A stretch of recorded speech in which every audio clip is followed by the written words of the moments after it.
Assalomu alaykum. Bugungi darsimiz deksametazon haqida bo'ladi. Deksametazon bu kuchli glukokortikosteroid gormon bo'lib, yallig'lanishga, allergiyaga qarshi ishlatiladi. Immunitetni susaytirish ta'siriga ega.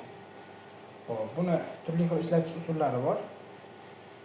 Buni yallig'lanishga ishlatishimiz mumkin. Allergik holatlarda, shok holatida, immunitetni bostirish uchun, endokrin kasalliklarda, onkologiyada ishlatishimiz mumkin. Xo'p, endi bularni bir ko'rib chiqamiz. Yallig'lanishga revmatizm, artrit, bronxit, pnevmoniya, miya shishi kabi kasalliklarda ishlatishimiz mumkin. Allergik holatlarda anafilaktik shok, kuchli allergik reaksiya, bronxial astma xurujida ishlatishimiz mumkin. Shok holatlariga keladigan bo'lsak, septik shok, travmatik shok, kuyish shoki kabi kasalliklarda ishlatishimiz mumkin. Hop, immunitetni bostirish uchun avtoimmun kasalliklari, transplantatsiyadan keyin ishlatishimiz mumkin.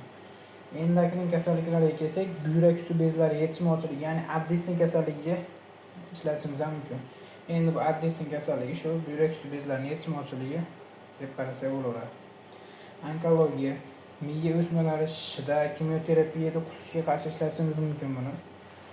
Hop, buni ham qo'llanish usullari bor, 4 xil shakli bor: tabletka, inyeksiya, tomchi, mas shakllari bor. Tabletka albatta og'iz orqali ichiladi. Inyeksiya tomir ichiga yoki mushak ichiga inyeksiya qilinadi.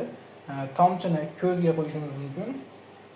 Ko'z kasalliklarida mazni teri yallig'lanishlarida ishlatishimiz mumkin. Bu dorini ham hamma dori kabi nojo'ya ta'sir bo'ladi odamga.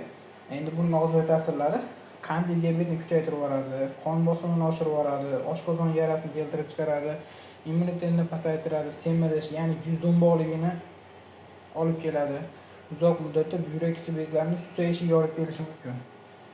Xo'p, bugungi darsimiz deksametazon haqida bo'ldi. Endi keyingi darslar bundan da qiziqroq dorilar haqida bo'lishi mumkin.